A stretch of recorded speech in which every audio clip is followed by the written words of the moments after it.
जी Shukla ji, file लेके आना, sign कर दूंगा, ठीक है ना। मैडम मेरे ब्रेड पकौड़ा दे देना। जी अभी देखो। अरे बहन तू, और ये क्या पेट पकौड़ा है? ये सब कैसे कर रही है, क्यों कर रही है? कौन बहन? किसकी बहन? मैं किसी को नहीं जानती। अरे मैं तुम्हारा भाई हूँ और तुम अपने भाई को नहीं पहचान रही हो? लेकिन मेरा तो कोई भाई नहीं है। क्या बकवास कर रही हो तुम?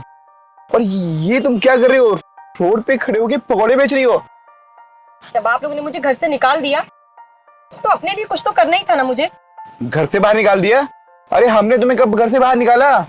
ये बात आप जाके भाभी से पूछिए, जिन्होंने मुझे घर से निकाल दिया। ये भी नहीं सोचा कि मैं कहाँ जाऊंगी, कैसे रहूंगी, क्या करूंगी। अरे क्या बकवास कर रही हो? वो भला तुम्हें घर से बाहर क्यों निकालेगी? भाभी जितनी शरीफ दिखती है ना, उतनी है नहीं। वो तो बस मौका तराशती थी कि मुझे कैसे घर से बाहर निकाल दे। जब आप ऑफिस के काम से बाहर चले गए तो उन्होंने मुझे घर से बाहर निकाल दिया। मैंने उन्हें बहुत समझाया, लेकिन उन्होंने मेरी एक भी नहीं सुनी। कौन सा परिवार, कैसा परिवार, देख लिया मैंने परिवार कैसा होता है।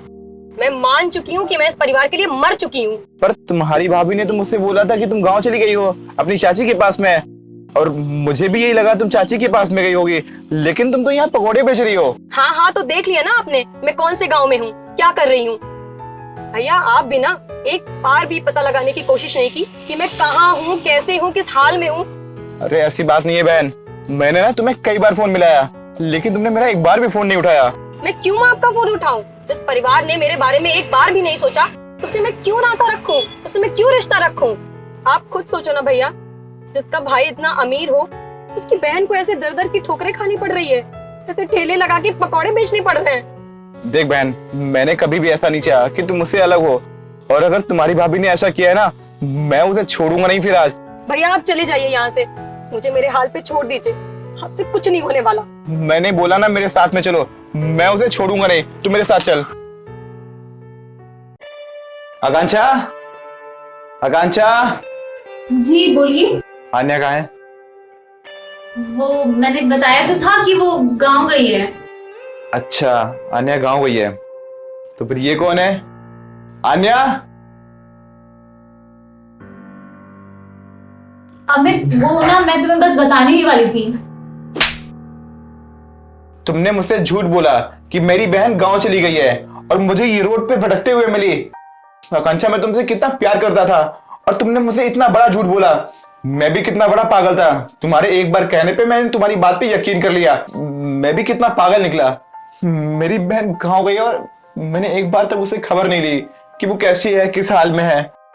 ये सब ना सब सिर्फ तुम्हारी वजह से हुआ है। तुम्हें तो अच्छे से पता है ना मैं अपनी बहन से कितना प्यार करता हूँ, फिर आखिर तुमने ऐसा क्यों किया? क्योंकि तुम्हारे पर बोझ बनी हुई थी, मैं सारे पैसे उड़ा देती थी, इसलिए मैंने उसको धक्के मार के घर से बाहर निकाल दिया।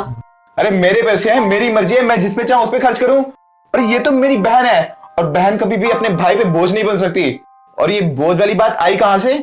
जितना मेरा इस घर पे आके उतना मेरी बहन का है, और तुमने इसे ही मेरे घर से निकाल दिया। और तुमने ये सब करके ना बिल्कुल भी अच्छा नहीं किया। तुमने मेरी बहन को घर से बाहर निकाला था ना। अब एक काम करो, तुम निकलो मेरे घर से।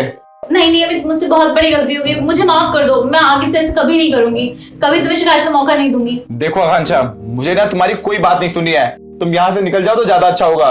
नहीं नहीं भैया, प्लीज इन्हें घर से बाहर मत निकालो, मैं इसी वजह से आपको नहीं बता रही थी। देख रही हो तुमने इसके साथ में कितना बुरा सलूक किया है, उसके बाद भी कह रही है कि तुम्हें छोड़ दे। और समझो, इसी की वजह से मैं तुम्हें छोड़ रहा हूं, नहीं तो मैं तुम्हें अपने घर में एक पल भी नहीं रखता। और ध्यान रखना, दोबारा कभी ऐसी गलती हुई ना, मैं तुम्हें हरगिज नहीं छोड़ूंगा। चलो बहन।